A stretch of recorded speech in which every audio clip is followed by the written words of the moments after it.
ಕೋಮು ಸಂಘರ್ಷ ದಕ್ಷಿಣ ಕನ್ನಡ ಜಿಲ್ಲೆಗೆ ಕೆಟ್ಟ ಹೆಸರು ನೀಡಿದಷ್ಟು ಇಲ್ಲಿನ ಕೋಮು ಸಾಮರಸ್ಯ ಸುದ್ದಿ ಆಗೋದಿಲ್ಲ ಅಥವಾ ಸದ್ದು ಮಾಡೋದಿಲ್ಲ. ಜಿಲ್ಲೆಯಲ್ಲಿ ಎರಡು ಧರ್ಮಗಳ ನಡುವೆ ಗಲಾಟೆ ಮಾತ್ರ ಆಗೋದಲ್ಲ, ಪ್ರೀತಿ ಸಹೋದರತೆಯ ವಿನಿಮಯ ಕೂಡ ಆಗ್ತದೆ. ಅದಕ್ಕೊಂದು ಬೆಸ್ಟ್ ಎಕ್ಸಾಂಪಲ್ ಅಜಿಲಮೊಗರು ಉರೂಸ್. ಹೌದು, ಅಜಿಲಮೊಗರು ಉರೂಸ್ ಶುರುವಾಯ್ತಂದ್ರೆ ಸಾಕು, ಮಸೀದಿಯ ಮುಂಭಾಗ ಸಾವಿರಾರು ಜನ ಮತ ಭೇದವಿಲ್ಲದೆ ಸೇರುತ್ತಾರೆ. ಹಿಂದೂ ಕುಟುಂಬಗಳು ಬಂದು ಪ್ರಸಾದವನ್ನ ಸ್ವೀಕರಿಸುತ್ತಾರೆ. ಇದೆಲ್ಲವೂ ದಕ್ಷಿಣ ಕನ್ನಡ ಜಿಲ್ಲೆಯ ಬಂಟ್ವಾಳ ತಾಲೂಕಿನ ಅಜಿಲಮೊಗರು ಉರೂಸಿನ ಮಹಿಮೆ. ಇಲ್ಲಿನ ಜುಮಾ ಮಸೀದಿಯಲ್ಲಿ ಹಜರತ್ ಸಯ್ಯದ್ ಬಾಬಾ ಫಕ್ರುದ್ದೀನ್ ಔಲಿಯಾರವರ ಹೆಸರಿನಲ್ಲಿ ಮಾಲಿದ ಉರೂಸ್ ನಡೀತದೆ. ಈ ಉರೂಸ್ನಲ್ಲಿ ನೀಡುವ ಮಾಲಿದ ಎಂಬ ವಿಶೇಷ ಹರಕೆಯ ಪ್ರಸಾದವೇ ಕೋಮು ಸೌಹಾರ್ದತೆಯ ಕೊಂಡಿ ಎನಿಸಿಕೊಂಡಿದೆ. ಮಾಲಿದ ಎಂದರೆ ಅಕ್ಕಿ, ಬೆಲ್ಲ ಮತ್ತು ತುಪ್ಪ ಮಿಶ್ರಿತ ಸಿಹಿಯಾದ ಪಾಕದಿಂದ ದಪ್ಪವಾಗಿ ತಯಾರಿಸಿದಂತಹ ಒಂದು ವಿಶೇಷವಾದ ಅಕ್ಕಿ ರೊಟ್ಟಿ. ಇದನ್ನ ಒನಕೆಯಿಂದ ಕುಟ್ಟಿ ಪುಡಿ ಮಾಡಿ ಪ್ರಸಾದವಾಗಿ ಹಂಚಲಾಗ್ತದೆ. ಇದು ಹಜರತ್ ಸಯ್ಯದ್ ಬಾಬಾ ಫಕ್ರುದ್ದೀನ್ ಔಲಿಯಾರವರಿಗೆ ಪ್ರಿಯವಾದಂತಹ ಸಿಹಿತಿಂಡಿಯಾಗಿತ್ತಂತೆ. ಮಾಲಿದವನ್ನ ಮಸೀದಿಯಿಂದಲೇ ತಯಾರಿಸಿ ಪ್ರಸಾದವಾಗಿ ಹಂಚಲಾಗ್ತದೆ. ಇನ್ನು ಎರಡನೇ ಹಂತದಲ್ಲಿ ಊರ ಪರ ಊರಿನ ಮುಸ್ಲಿಮರಲ್ಲದೆ ಹಿಂದೂಗಳು ತಮ್ಮ ಮನೆಯಲ್ಲಿ ತಯಾರಿಸಿ ತಂದ ಮಾಲಿದವನ್ನ ಮಸೀದಿಗೆ ಹರಕೆಯಾಗಿ ಸಲ್ಲಿಸ್ತಾರೆ. ಇದನ್ನ ಮಸೀದಿಯಲ್ಲಿಟ್ಟು ಉರೂಸಿಗೆ ಬಂದಂತಹ ಹಿಂದೂ ಮುಸ್ಲಿಂ ಭಕ್ತರಿಗೆ ಪ್ರಸಾದವಾಗಿ ವಿತರಿಸಲಾಗ್ತದೆ. ಮೊದಲಾಗಿ ನನ್ನ ಆರಾಧ್ಯ ದೇವರು ಶ್ರೀರಾಮಚಂದ್ರನನ್ನು ಈ ಪುಣ್ಯ ಭೂಮಿಯಲ್ಲಿ ಸ್ಮರಿಸುವುದು. ಯಾಕೆಂದರೆ ಅಲ್ಲ, ರಾಮ, ಯೇಸು ಇವರು ಒಂದೇ. ನಾವು ನಂಬಿಕೆಯ ಮೇಲೆ ನಾವು ಪೂಜಿಕೊಂಡು ಬರೋದು. ನಾನು ಒಬ್ಬ ಹಿಂದೂ ಆಗಿ, ಇಲ್ಲಿಯ ಭಕ್ತನಾಗಿ ಈ ಪುಣ್ಯ ಭೂಮಿಯಲ್ಲಿ ನಿಲ್ಲಲಿಕ್ಕೆ ಒಂದು ಅವಕಾಶವನ್ನು ಇಲ್ಲಿಯ ಧರ್ಮಗುರುಗಳು ನಮಗೆ ಹಿರಿಯರಲಾಗಾಯಿತು ಮಾಡಿಕೊಟ್ಟಿದ್ದಾರೆ. ಸಂತೋಷದ ವಿಚಾರ ಅಂದರೆ ನೀವು ಮಾಲಿದ ಉರುಸು ಅಂತ ಹೇಳಿದರು. ಇದು ವರ್ಷಂಪ್ರತಿ ಮಾತ್ರ ಆಗೋದಿಲ್ಲ, ಯಾವತ್ತೂ ಮಾಡಲಿಕ್ಕಿಲ್ಲ. ಶ್ರದ್ಧೆ ಭಕ್ತಿಯಿಂದ ಅವರವರ ಮನೆಯಲ್ಲಿ ನಮ್ಮ ಅಜಿಲಮೊಗರು ಜುಮ್ಮಾ ಮಸೀದಿ ಕೊಡುವ ಪ್ರಸಾದ ಅಂತ ಮಾಡಿ ತರ್ತಾರೆ. ಆ ಪ್ರಸಾದದ ವಿಶೇಷತೆ ನಾನೊಂದು ಹಿಂದೂ ಆಗಿ ನನ್ನ ಮನೆಯಲ್ಲಿ ಒಂದು 3-4 ತಿಂಗಳು ಆ ಪ್ರಸಾದ ಇರ್ತದೆ. ಯಾಕೆಂದರೆ ಗೊತ್ತಂದರೆ ಅದು ನಂಬಿಕೆಯ ಮೇಲೆ. ನಾನೊಂದು ಹಿಂದೂ ಆಗಿ ಆ ಪ್ರಸಾದವನ್ನು ಸ್ವೀಕರಿಸಿ ನನಗೇನಾಗ್ಬೋದಂದ ಭಾವನೆಯಿಂದ ಒಂದು ಮನೆಯಲ್ಲಿ ಹೊಟ್ಟೆ ನೋವಾಯಿತು ಅಥವಾ ಏನೋ ಅಸೌಖ್ಯ ಆಯಿತು, ಸ್ವಾಮಿ ಪಲ್ಲಿಸೇಕೆರೆ ಈ ಪ್ರಸಾದ ಈರ್ನ ತಿನ್ಬೇಕು ಹೆಂಗೆ ಗುಣಮುಖ ಅಂತ ಹೇಳಿದರೆ ಅದು 100ರಲ್ಲಿ 100 ಸಕ್ಸಸ್ಫುಲ್ ಆದ್ದು, ಗುಣವಾದ್ದು ಈಗಲುಂಟು, ಇನ್ನು ಮುಂದೆ ಉಂಟು. ಇದು ಮಾಲಿದ ಉರುಸಿನ ಒಂದು ವಿಶೇಷತೆ. ಹಜರತ್ ಸಯ್ಯದ್ ಬಾಬಾ ಫಕ್ರುದ್ದೀನ್ ಔಲಿಯಾರವರು ಅಫ್ಘಾನಿಸ್ತಾನ ಪರ್ಷಿಯನ್ ಗಡಿ ಪ್ರದೇಶದ ರಾಜ್ಯವೊಂದರ ರಾಜರಾಗಿದ್ದರು. ಲೌಕಿಕ ಬದುಕು ತ್ಯಜಿಸಿದ ಅವರು ವಿಶ್ವ ಸಂಚಾರ ನಡೆಸಿದ ಅಜಿಲಮೊಗರುವಿಗೆ 800 ವರ್ಷಗಳ ಹಿಂದೆ ಬಂದಿದ್ರಂತೆ. ಬಳಿಕ ಅವರು ಇಲ್ಲಿಯ ಮಸೀದಿಯನ್ನ ಸ್ಥಾಪಿಸಿದ್ರು. ಈ ಮಸೀದಿ ಅನ್ನೋದು ಇಂದು ಕೋಮು ಸೌಹಾರ್ದತೆಯ ಕೊಂಡಿಯಾಗಿದೆ. ಇಲ್ಲಿ ಉರೂಸ್ ಸಮಯದಲ್ಲಿ ನೀಡುವ ಮಾಲಿದ ಪ್ರಸಾದವನ್ನ 1 ವರ್ಷ ಕಾಲ ಶೇಖರಿಸಿ ಇಡಲಾಗ್ತದೆ. ರೋಗ ರುಜಿನಗಳು ಸಂಕಷ್ಟಗಳು ಎದುರಾದ್ರೆ ಪಲ್ಲಿಶೇಖರನ್ನ ನೆನೆದು ಈ ಪ್ರಸಾದವನ್ನ ಸ್ವೀಕರಿಸಿದರೆ ಸಾಕು, ರೋಗ ಸಂಕಷ್ಟಗಳು ನಿವಾರಣೆಯಾಗ್ತದೆ ಎಂಬುದು ಹಿಂದೂ ಮುಸ್ಲಿಂ ಭಕ್ತರ ನಂಬಿಕೆ. ಉರೂಸಿನ ಹೆಸರೇ ಮಾಲಿದ ಉರೂಸ್. ಮಾಲಿದ ಹಾಗೂ ಉರೂಸಿಗೆ ಅಷ್ಟೊಂದು ನಂಟು ಕೂಡ ಇದೆ. ಮಾಲಿದ ಅಂದ್ರೇನು? ಮಾಲಿದ ಅಂದರೆ ಅಕ್ಕಿಯನ್ನು ಪುಡಿ ಮಾಡಿ ರೊಟ್ಟಿ ಮಾಡಿ ಅದಕ್ಕೆ ಬೆಲ್ಲ ಹಾಗೂ ತುಪ್ಪವನ್ನು ಮಿಕ್ಸ್ ಮಾಡಿ ಸಿದ್ಧಪಡಿಸುವಂತಹ ಒಂದು ತಬರುಕ್ ಆಗಿರ್ತದೆ, ಒಂದು ಪ್ರಸಾದವಾಗಿರ್ತದೆ. ಇದರ ಅರ್ಥವೇ ಮಾಲಿದ. ಮಾಲಿದ ಅಂದರೆ ರೋಗ ಶಮನ, ರೋಗಕ್ಕೆ ಇರುವಂಥ ಮದ್ದು ಎಂದು ಇದರ ಅರ್ಥ. ಅರಬಿಕ್ ಪದವಾಗಿರ್ತದೆ. ಇನ್ನು ಇದರ ಹಿಸ್ಟೋರಿಕಲ್ ಹೇಳುವುದಾದರೆ ನಮ್ಮ ಸಂತ ಪುರುಷರು ಇಲ್ಲಿ ಬಂದು ಎಲ್ಲ ರೀತಿಯ ಧಾರ್ಮಿಕ ಸಾಮಾಜಿಕ ಇನ್ನಿತರ ಎಲ್ಲ ಎಜುಕೇಷನ್ ಡೆವಲಪ್ಮೆಂಟಿಗೆ ಕಾರಣಕರ್ತರಾದಂತಹ ಸಂತ ಪುರುಷರಾದ ಹಜರತ್ ಸಯ್ಯದ್ ಬಾಬಾ ಫಕ್ರುದ್ದೀನ್ ಅವರಿಗೆ ಬಹಳ ಇಷ್ಟಪಟ್ಟಂತಹ ಒಂದು ವಸ್ತುವಾಗಿತ್ತು ನಮ್ಮ ಈ ಇಂತಹ ಒಂದು ವಸ್ತು, ಮಾಲಿದ ಅಂತಹ ವಸ್ತು. ಇಲ್ಲಿನ ಇನ್ನೊಂದು ವಿಶೇಷ ಏನಂದ್ರೆ, ನದಿಯ ಒಂದು ಪಕ್ಕದಲ್ಲಿ ಮಸೀದಿ ಇದ್ರೆ ಮತ್ತೊಂದು ಮಗ್ಗುಲಲ್ಲಿ ದೇವಸ್ಥಾನ ಇದೆ. ಮಳೆಗೆ ಇಲ್ಲಿನ ಸೇತುವೆ ಕುಸಿದು ಬಿದ್ದಿದ್ದು ಇನ್ನೊಂದು ಸೇತುವೆಯ ಕಾರ್ಯ ಕುಂಟುತ್ತಾ ಸಾಗುತ್ತಿದೆ. ಸದ್ಯ ಎಲ್ಲರಿಗೂ ಇಲ್ಲಿ ದೋಣಿಯೇ ಸಂಪರ್ಕ ಕೊಂಡಿಯಾಗಿದೆ. ಸೇತುವೆ ಏನಾದರೂ ಪೂರ್ಣಗೊಂಡ್ರೆ ಈ ಸಂಬಂಧ ಮತ್ತಷ್ಟು ಬಲಗೊಳ್ಳುತ್ತದೆ ಅನ್ನೋದು ಈ ಭಾಗದ ಜನರ ಮಾತು. ಇಲ್ಲಿನ ಉರೂಸ್ ಅಂದ್ರೆ ಮುಸ್ಲಿಮರಿಗೆ ಮಾತ್ರವಲ್ಲ, ಎಲ್ಲಾ ಧರ್ಮೀಯರಿಗೂ ಒಂದು ಬಗೆಯ ಹಬ್ಬವಾಗಿದೆ.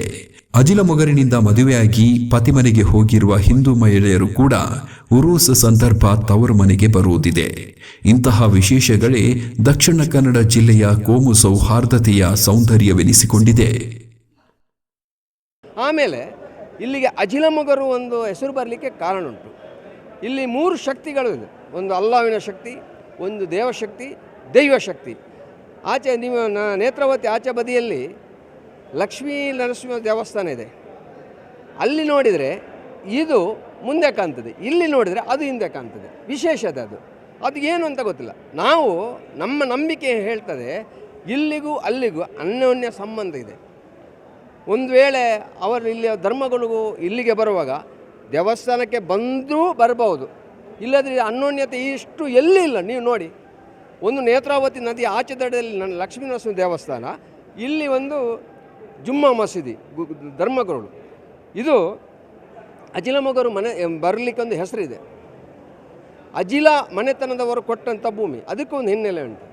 ನಮ್ಮ ಗ್ರಾಮದೈವ ಪಂಜುರ್ಲಿ ಕೊಳಮಂದನ ಪುಣ್ಯಸ್ಥಳ ಇಲ್ಲಿಂದ 1 ಕಿಲೋಮೀಟರ್ ಅಷ್ಟೇ. ನಾವು ಯಾವಾಗಲೂ ಅಲ್ಲಿಂದ ಬರ್ತಾರೆ, ಇಲ್ಲಿಂದವರು ಅಲ್ಲಿಗೆ ಬರ್ತಾರೆ, ಅಲ್ಲಿಯವರು ಇಲ್ಲಿ.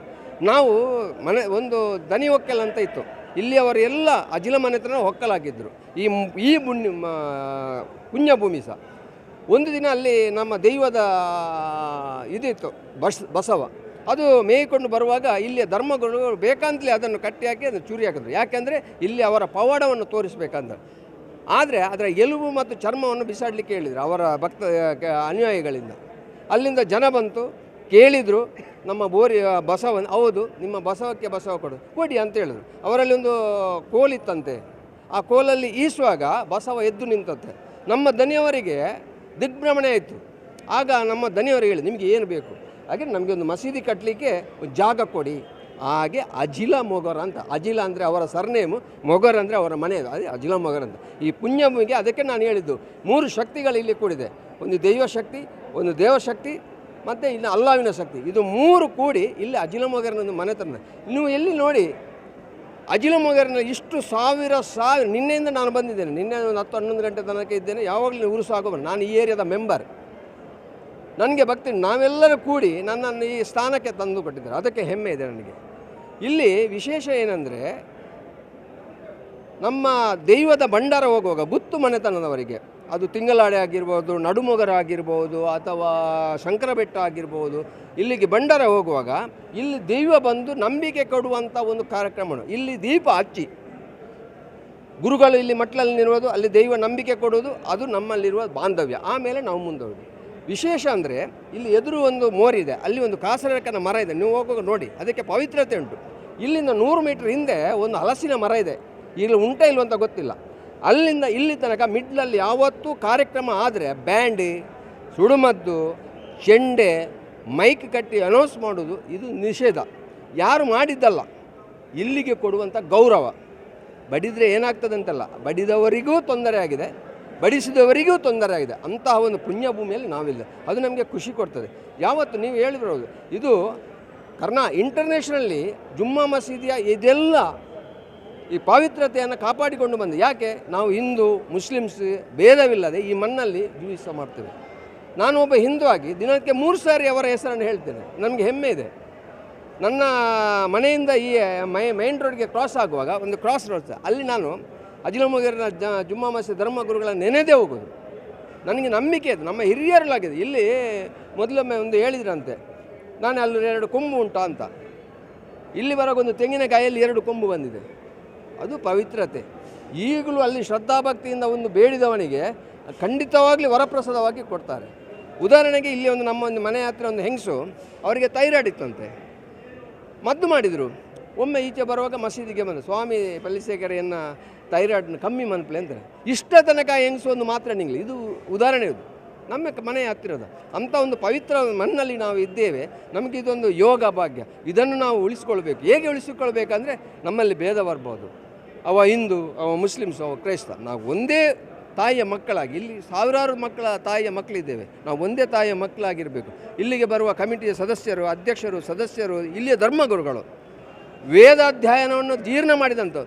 ಅವರಿಗೆ ರಾಮಾಯಣದ್ದು ಗೊತ್ತುಂಟು, ಭಗವದ್ಗೀತೆಯದು ಗೊತ್ತುಂಟು, ಎಲ್ಲ ಅಧ್ಯಯನವನ್ನು ತಿಳಿದಂಥದ್ದು ವ್ಯಕ್ತಿ ನಮಗೆ ಗುರುಗಳಾಗಿದೆ. ನಾನು ಹೇಳೋದು ಅವರೇ ಇವರಾಗಿ ಬಂದಿದ್ದಾರೆ ಅಂತ. ಪುನರ್ಜನ್ಮ ಅಂತ ಉಂಟಲ್ಲ ನಮ್ಮಲ್ಲಿ, ಅಂಥವರಿಂದ ಪುಣ್ಯಾತ್ಮರು ಇಲ್ಲಿಗೆ ಬಂದಿದ್ದಾರೆ. ನಾವೆಲ್ಲರೂ ಒಟ್ಟಿಗೆ ಅದನ್ನು ಕಾಪಾಡಿಕೊಂಡು ಬರುವಂಥ ಒಂದು ಧರ್ಮ ನಮಗೆಲ್ಲರಿಗೂ ಆ ಅಜಿಲಮಗ್ರ ಜುಮ್ಮಾ ಮಸೀದ ಧರ್ಮಗಳು ಒಳ್ಳೆಯದು ಮಾಡಲಿ ಅಂತ ಬೇಡುತ್ತಾ ಅವಕಾಶಕ್ಕಾಗಿ ಒಂದೇ. ನನ್ನ ಹೆಸರು ಪುರುಷೋತ್ತಮ್ ಅಂತ, ಇಲ್ಲಿಯ ಗ್ರಾಮ ಪಂಚಾಯತ್ ಮೆಂಬರ್. ಇವರೆಲ್ಲ ನಮ್ಮ ಆತ್ಮೀಯರು. ಧನ್ಯವಾದಗಳು. ಇದನ್ನು ಪಡೀಲಿಕ್ಕಾಗಿ ಮುಸಲ್ಮಾನರು ಬರ್ತಾರೆ, ಹಿಂದೂಗಳು ಕೂಡ ಬರ್ತಾರೆ. ಅದು ಕೂಡ ಒಂದೇ ಸಾಲಲ್ಲಿ ಬಹಳಷ್ಟು ಬೆರೆತು ಒಟ್ಟೊಟ್ಟಾಗಿ ಅದನ್ನು ಪಡೀಲಿಕ್ಕಾಗಿ ಬೆಳಿಗ್ಗೆಯಿಂದ ಬಂದದನ್ನು ಮಾಧ್ಯಮದವರಾದ ನೀವು ಕೂಡ ಕಂಡಿದ್ದೀರಾ. ಎಲ್ರಿಗೂ ಕೂಡ ಇದರಲ್ಲಿ ಫಲವಿದೆ. 1 ವರ್ಷದ ತನಕ ಇದನ್ನು ಸೂಕ್ಷಿಸಲಿಕ್ಕಾಗ್ತದೆ. ಇದರ ಒಂದು ಸಿದ್ಧಿಯನ್ನು ಅರ್ಥ ಮಾಡಿಕೊಂಡು 1 ವರ್ಷದ ತನಕ ಇದನ್ನು ನಮ್ಮ ಜನರು, ಹಿಂದೂಗಳು, ಎಲ್ಲ ಜನರು ಕೂಡ ಇದನ್ನು ಯೂಸ್ ಮಾಡ್ತಾರೆ. ಅದರೊಂದಿಗೆ ಹಿಂದೂಗಳು ಇದಕ್ಕೆ ಮಾಲಿದ ಸಿದ್ಧಪಡಿಸಲಿಕ್ಕಾಗಿ ಸಕ್ಕರೆಯನ್ನು ನೀಡುವುದು, ಬೆಲ್ಲವನ್ನು ನೀಡುವುದು, ಅಕ್ಕಿಯನ್ನು ನೀಡುವುದು ಕೂಡ ಇಲ್ಲಿ ವಾಡಿಕೆ ಇದೆ, ನೀಡ್ತಾ ಇದ್ದಾರೆ. ಅದರೊಂದಿಗೆ ಹತ್ತಿರದ ಮನೆಗಳಲ್ಲಿ ಕೂಡ ಅವರದನ್ನು ಹಿಂದೂಗಳು ಕೂಡ ಹತ್ತಿರದ ಮನೆಗಳಲ್ಲಿ ಮಾಡಿಸಿ ಇಲ್ಲಿಗೆ ತಲುಪಿಸುವಂತಹ ವ್ಯವಸ್ಥೆ ಕೂಡ ಮಾಡ್ತಾ ಇದ್ದಾರೆ.